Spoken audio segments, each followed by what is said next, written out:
Hey everyone, ZDoggMD. I'm actually a doctor, so this is something I care about, unlike the politicians who talk about it all day long, and that's fixing healthcare, covering everybody in the country, the so-called Medicare for all that's being proposed by the current presidential candidates on the left.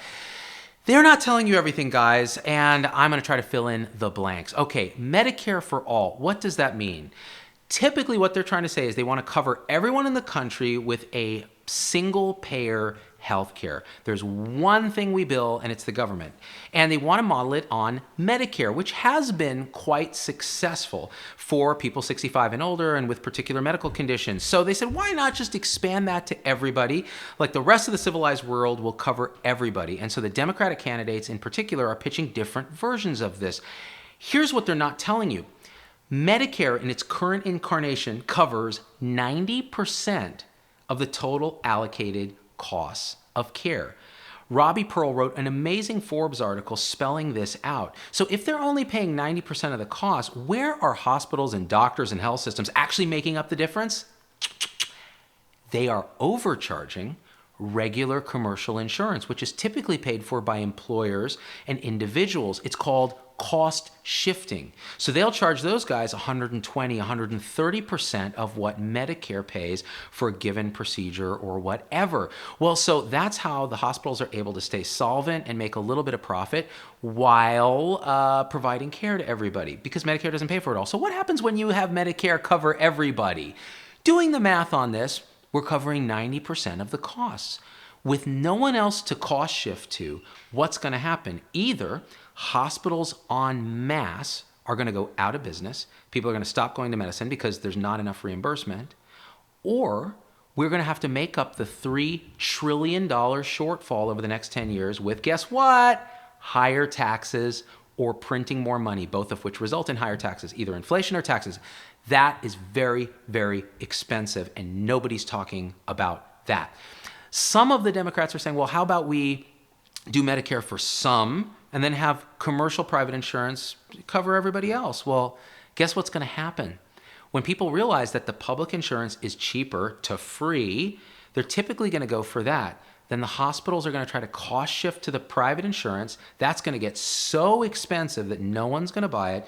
They're going to go out of business, and you're going to have Medicare for all. So really, Medicare for some is Medicare for all. It's the same thing.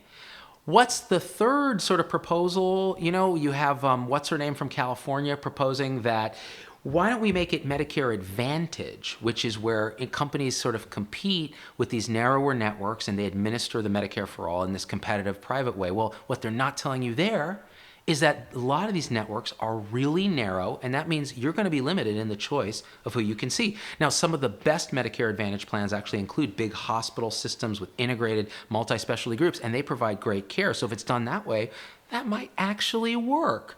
Well, so now we have a system that's either going to bankrupt us or put a bunch of healthcare people out of business or severely limit your choice. Doesn't sound great.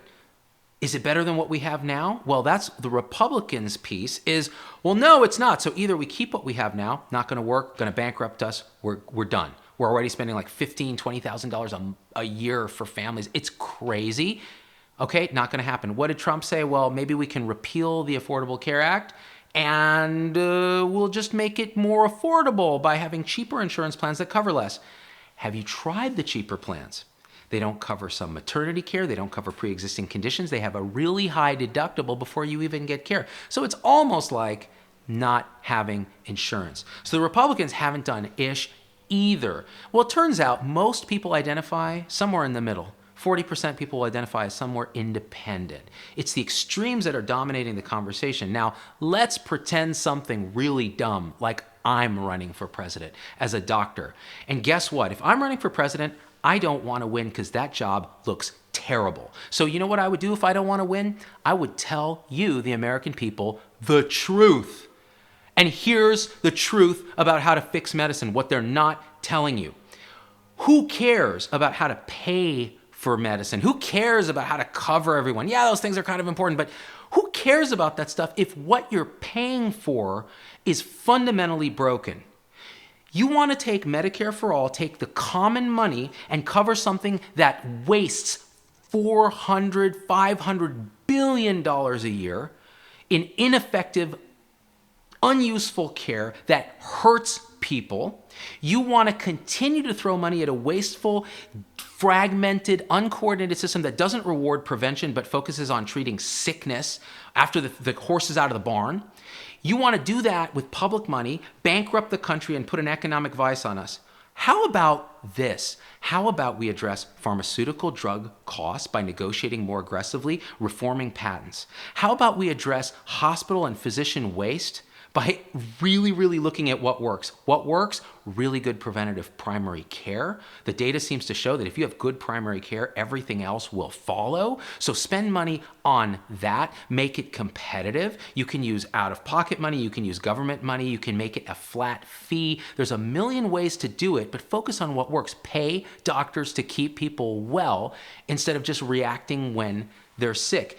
You fix primary care, you actually improve the rest of the system. You pay for it with a fundamental government catastrophic insurance. And what I mean is, it's actually insurance. You use it in a catastrophe. Everything else for prevention, for your oil changes, for your tire rotations, is either out of pocket or it can be subsidized by your employer or subsidized by the government if you're really poor. Everybody's covered. You focus on prevention. More people go into primary care. You have better outcomes instead of the worst outcomes in the developed world for the most money. You cover it all for less.